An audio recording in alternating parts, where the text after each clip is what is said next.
All right, today we're diving into a really fascinating memoir by the Tamil writer Asoka Mitran. It's all about his time at Gemini Studios, one of the legendary film studios in early India. And let me tell you, it's a world where you've got art, politics, and a whole lot of makeup colliding in the most unexpected ways. I mean, it sounds like the setup to a really weird joke, right? But believe it or not, the answer to this question uncovers this incredible, almost forgotten story. And the whole thing takes place inside the walls of one of India's most influential film studios ever. So here it is, Gemini Studios. Founded by the legendary S.S. Vasan, this place was an absolute powerhouse in the world of Indian cinema. But, as we're about to find out, the real drama wasn't always what you saw up on the silver screen. So, where does our story kick off? Well, probably not where you'd expect. It starts in the makeup room, and with a product they literally bought by the truckload. Yeah, Pancake. And we're not talking about breakfast here. This was the makeup brand.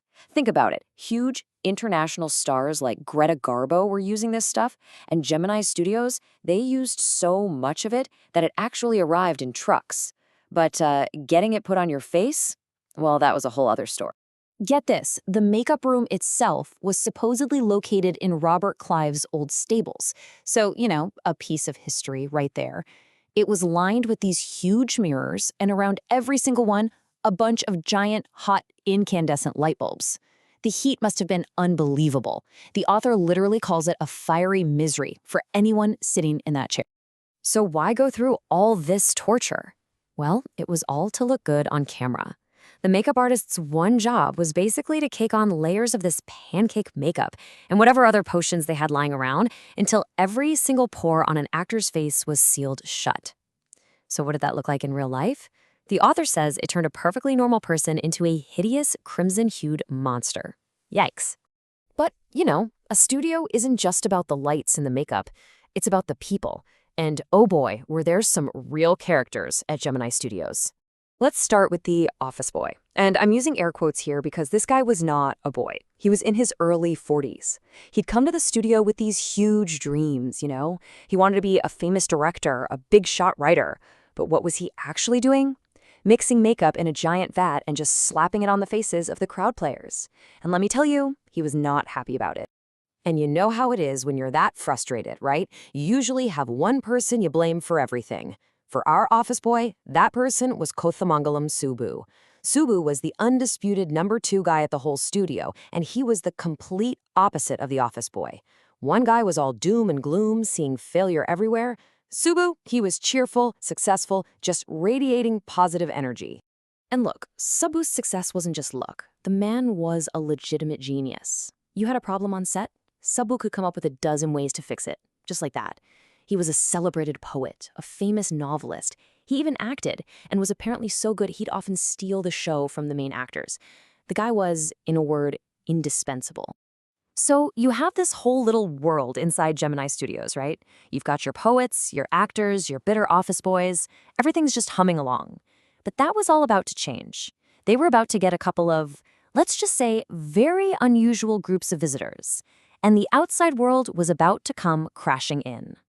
Okay, so the first wave of visitors shows up in 1952. It's this massive 200-person international troupe. They called themselves the Moral Rearmament Army, or MRA for short. And Gemini Studios just rolled out the red carpet for them, hosting them like they were royalty. So the MRA puts on these 2 plays, and the Gemini staff just loved them. They watched them again and again. They were just amazed by how professional it all was, the sets, the costumes. In fact, the way they staged a sunrise and sunset on stage was so cool that Tamil drama copied it for years. But here's the kicker. There was something else going on. The MRA was actually a subtle anti-communist movement. And since the bosses at Gemini weren't big fans of communism, they were more than happy to give them a stage. So, the MRA visit was a little odd, sure, but it was nothing compared to the next visitor. This next guy, his arrival just sent the entire studio into a state of total, utter confusion. The announcement was super simple. A poet from England is coming to visit. That's it. But a poet from England? Nobody at Gemini had the faintest idea who this could be. I mean, the only English poets they really knew were guys like Wordsworth and Tennyson and, well, it probably wasn't going to be them. The rumors started flying. Maybe he's an editor. Who is this person? And then the day comes, the visitor arrives, and things just get weirder. First, the big boss, Mr. Visan, gets up and gives this long, rambling speech that didn't really say anything. Then the poet himself starts talking. But his accent was so incredibly English that nobody, and I mean nobody, could understand a single word he was saying. Can you imagine? It was just an hour of everyone sitting there completely, totally baffled. So that was the big question, right? What on earth is an English poet doing at a film studio that makes Tamil movies for, everyday people? It just made no sense. And the poet looked just as confused as everyone else. His visit became this legendary story at the studio, the great unsolved mystery that people talked about for years. And for years and years, that's all it was, a mystery. But you know how it is. The truth is a funny way of popping up, usually in the last place you'd ever think to look. So fast forward a few years. Our author, Asoka Mitran, doesn't even work at Gemini Studios anymore. He's out of a job.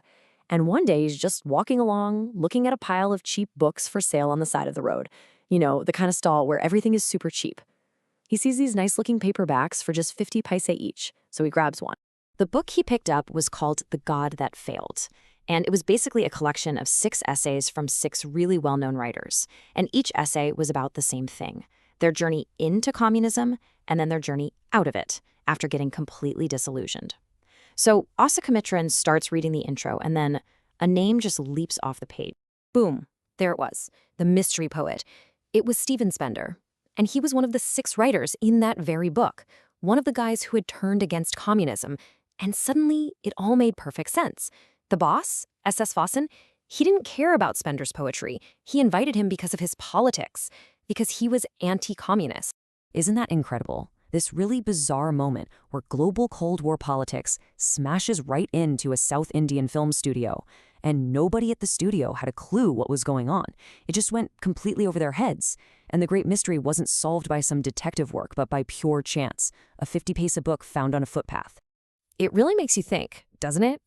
All those people at Gemini Studios, they just thought they were living their lives, going to work, making movies, dealing with their annoying coworkers. They had absolutely no idea that they were playing a tiny part in this huge, global, ideological battle of the 20th century. Makes you wonder, how often does history happen right in front of us, in moments nobody understands at the time?